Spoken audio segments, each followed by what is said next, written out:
أعوذ بالله من الشيطان الرجيم بسم الله الرحمن الرحيم ليس البر أن تولوا وجوهكم قبل المشرق والمغرب ولكن البر من آمن بالله واليوم الآخر والملائكة والكتاب والنبيين وآتى المال على حبه ذوي القربى واليتامى والمساكين وابن السبيل والسائلين وفي الرقاب وأقام الصلاة وآتى الزكاة والموفون بعهدهم إذا عاهدوا والصابرين في البأساء والضراء وحين البأس أولئك الذين صدقوا وأولئك هم المتقون صدق الله العظيم۔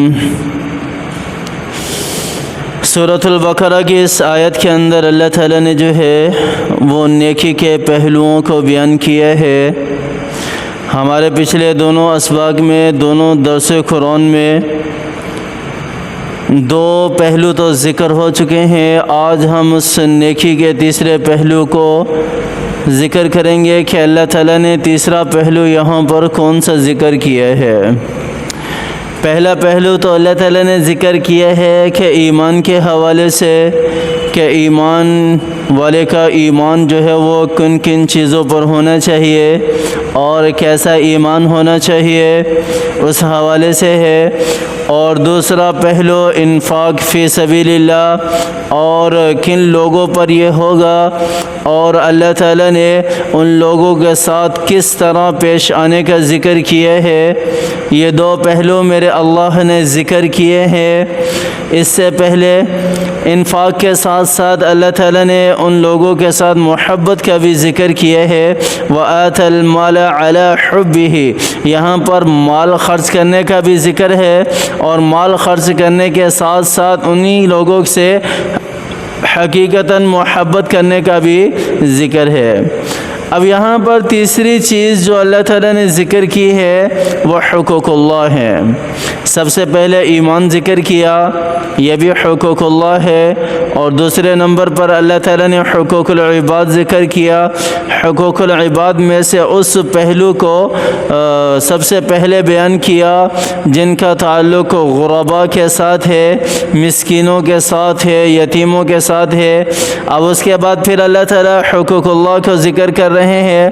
حقوق اللہ میں اللہ تعالیٰ نے سب سے پہلا ذکر جو یہاں کیا ہے وہ نماز کا ہے، وہ نماز والے حق کا ہے۔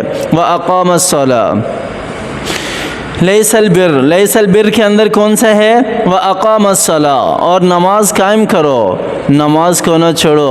حافظوا علی الصلوات والصلاة الوسطی، اور نیکی کرنا تو نماز پڑھنا ہے، اور نیکی کرنا تو اپنی نمازوں کی حفاظت کرنا ہے، اور نیکی کرنا تو جو درمیان والی نماز ہے یعنی عصر کی نماز، اس نماز کی حفاظت کرنا ہے۔ اور نیکی کرنا تو جو مومن کے معراج ہے، جو معراج کے موقع پر اللہ تعالیٰ نے ہمیں ایک تحفہ دیا، ایک انعام دیا، اس انعام کو سنبھالنا ہے اور اس کی ادائیگی کرنا ہے، یہ نیکی کا کام ہے۔ ہم کیا کرتے ہیں؟ مساجد کی طرف تو آتے نہیں، ہم مصلی کی طرف تو آتے نہیں، ہم مسجدوں میں آ کر نماز تو پڑھتے نہیں، اللہ کو سجدہ تو کرتے نہیں، اور اپنے علم کے اوپر جن کے پاس تھوڑا بہت ہے، ورنہ اکثریت تو ہماری ابھی بھی جہالت کے اندر ہے، ابھی بھی ایسی زندگی گزار رہی ہے کہ جو کہتے ہیں کہ ہمارے بڑے ہی سب کچھ ہیں، وہ ہمیں بتا کر چلے گئے، بس ہم انہی کے نقش قدم پر چلیں گے۔ اتنے جدید اور ٹیکنالوجی کے دور میں بھی مجھے سمجھ میں نہیں آتا کہ کیسے لوگ جو ہیں وہ ان کے پیچھے چل رہے ہیں، حافظوا علی الصلوات والصلاة الوسطی، نماز ایسی چیز ہے، نماز کو قائم کرنا ہے۔ اللہ تعالیٰ نے دوسری جگہ قرآن پاک کے اندر ارشاد فرمایا اقیموا الصلاة ولا تکونوا من المشرکین، کہ نماز پڑھنے والے بن جاؤ، اللہ تعالیٰ تمہاری کس چیز سے حفاظت فرمائیں گے؟ شرک سے۔ یہاں اشارہ ہے اس چیز کی طرف، وَلَا تَكُونُوا مِنَ الْمُشْرِكِينَ، کہ نماز نہ پڑھنا یہ مشرکین کا شیوا ہے۔ اصل تو یہی ہے کہ مشرکین میں سے نہ ہو جاؤ، نماز نہ پڑھنا یہ شرک کرنے والوں کا شیوا ہے، اور تم ان میں سے نہ ہو جاؤ، یہاں اشارہ ہے کہ نماز تمہیں شرک جیسے گناہ سے، شرک جیسی بیماری سے بھی تمہاری حفاظت فرمائے گی۔ اقیم الصلاۃ الصلاة ولا تكونوا من المشركين ولا تكونوا من المشركين۔ آپ صلی اللہ علیہ وسلم کا فرمان ہے ان تعبد اللہ کأنک تراه فإن لم يكن يراه فهو يراك۔ دوسری جگہ آپ صلی اللہ علیہ وسلم نے ارشاد فرمایا الصلاة عماد الدین ومن اقامها اقام الدین ومن هدمها هدم الدین، کہ نماز جو ہے یہ دین کا ستون ہے، یہ دین کا ستون ہے۔ جس نے اپنے نماز کی حفاظت کر لی اس نے اپنے دین کی حفاظت کر لی، اور جس نے نماز کو چھوڑ دیا اس نے اپنے دین کو بھی چھوڑ دیا، اس نے اپنے دین کو بھی چھوڑ دیا۔ یہ نماز کیا ہے؟ یہ دین کی حفاظت کرنے والی ہے، یہ دین کی حفاظت کرنے والی ہے۔ آپ صلی اللہ علیہ وسلم کا فرمان ہے، آپ صلی اللہ علیہ وسلم نے فرمایا کہ جو نماز میں پیچھے رہ جانے والے ہیں، جو نماز نہیں پڑھتے، جو مساجد کا رخ نہیں کرتے، پیچھے رہ جانے والے ہیں، میرا دل چاہتا ہے کہ میں چند جوانوں کو جمع کروں اور جا کر ان کا سب کچھ جلا دوں، ان کا سب کچھ جلا دوں۔ نماز ایسی چیز ہے، کل قیامت والے دن سب سے پہلے نماز کے بارے میں حساب لیا جائے گا۔ جس کی نماز اچھی نکلی اس کے باقی اعمال بھی اچھے ہوں گے، اور جس کی نماز اچھی نہیں نکلی، پوری نہیں نکلی، اس کے باقی اعمال میں بھی پھر خسارہ ہی خسارہ ہے۔ تو اللہ تعالیٰ نے یہاں پر سب سے پہلے وَأَقَامَ الصَّلَاةَ نماز قائم کرنے کا ذکر کیا حقوق اللہ کے اندر، اور دوسرا حق اللہ تعالیٰ نے یہاں پر ذکر کیا وَآتَ الزَّكَاةَ وَآتَ الزَّكَاةَ، زکوٰۃ نکالا کریں بھائی۔ جتنے بھی صاحب نصاب ہیں، جو مالدار ہیں، یہ زکوٰۃ نکالا کریں، زکوٰۃ نکالا کریں۔ سب سے پہلے اپنے محلے میں، اپنی سوسائٹی میں، اپنی قریبی جو پڑوسی ہیں ان میں تلاش کریں۔ بہت آپ کو غریب ملیں گے، ایسے لوگ ملیں گے جن کے پاس کھانے کے لیے ایک وقت کی روٹی بڑی مشکل سے ہے۔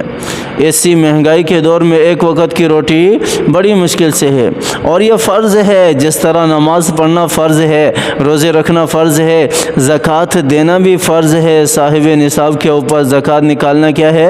فرض ہے۔ انشاءاللہ زکوٰۃ کے اوپر تفصیلی بیان بھی ہوگا، اللہ تعالی ہمیں سمجھ عطا فرمائے۔ لیکن زکوٰۃ نکالا کریں بھی۔ اللہ تعالیٰ نے بڑے فائدے ذکر کیے ہیں اللہ تعالیٰ کے راستے میں خرچ کرنے کے۔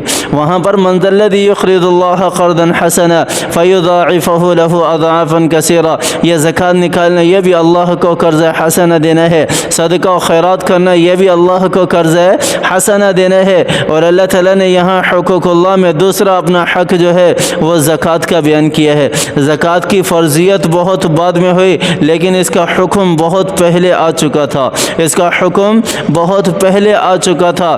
جیسے ہی نماز کا حکم آیا ویسے ہی زکوٰۃ کا بھی حکم ہے۔ اور نماز میں دیکھا ہوگا آپ نے بہت ساری جگہوں پر، بہت ساری آیتوں میں اللہ تعالیٰ نے ذکر کیا ہے اقیموا الصلاۃ وآتوا الزکاۃ، اقیموا الصلاۃ وآتوا الزکاۃ۔ اللہ تعالیٰ نے بہت بڑی فضیلت رکھی ہے، بہت بڑی فضیلت رکھی ہے۔ یہ نہ سمجھیں کہ زکوٰۃ جو ہے وہ مال کو کم کرتی ہے، زکوٰۃ ہمارے مال کو پاکیزہ کرتی ہے، کم نہیں کرتی، ہمارے مال کو بڑھاتی ہے، ہمارے مال کو پاکیزہ کرتی ہے۔ میں ایک چھوٹی سی مثال دے دیتا ہوں۔ میں نے یہ سفید کپڑا پہنا ہوا ہے نا، یہ جب مٹی سے میلا ہو جائے، گندلا ہو جائے، تو اس کو جب میں پانی سے ایک مرتبہ بھی اگر پانی سے گزار کر باہر نکالوں تو ساری کی ساری مٹی جو ہے وہ پانی صاف کر دیتی ہے، اور بالکل ویسے دوبارہ سفید ہو جاتا ہے جیسا ابھی سفید ہے۔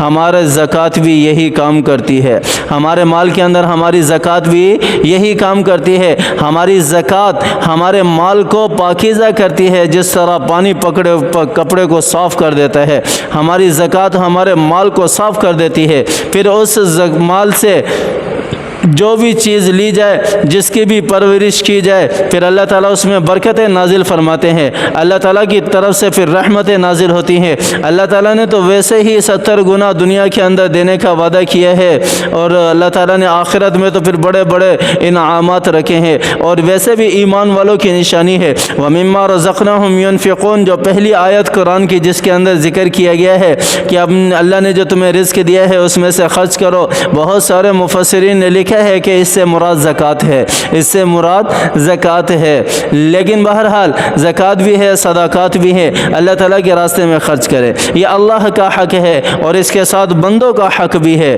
بندوں کا حق بھی ہے، جو غریب ہیں ان کا حق بھی ہے۔ اللہ کا حق سب سے پہلے ہے، اس کے بعد پھر بندوں کا حق ہے۔ اللہ کا حق کیا ہے کہ فرض ہے نکالنی ہے صاحب نصاب کو، بندوں کا حق کیا ہے، یہ بندوں تک پہنچانی ہے تاکہ بندے اپنی ضرورت پوری کر سکے، جو غریب ہیں وہ اپنی ضرورت پوری کر سکے۔ اللہ تعالیٰ مجھے بھی اور آپ کو بھی سمجھ عطا فرمائے، اللہ تعالیٰ ہمیں یہ حقوق اللہ پورے کرنے کی توفیق عطا فرمائے۔ آمین ثم آمین، وآخر دعوانا ان الحمد للہ رب العالمین۔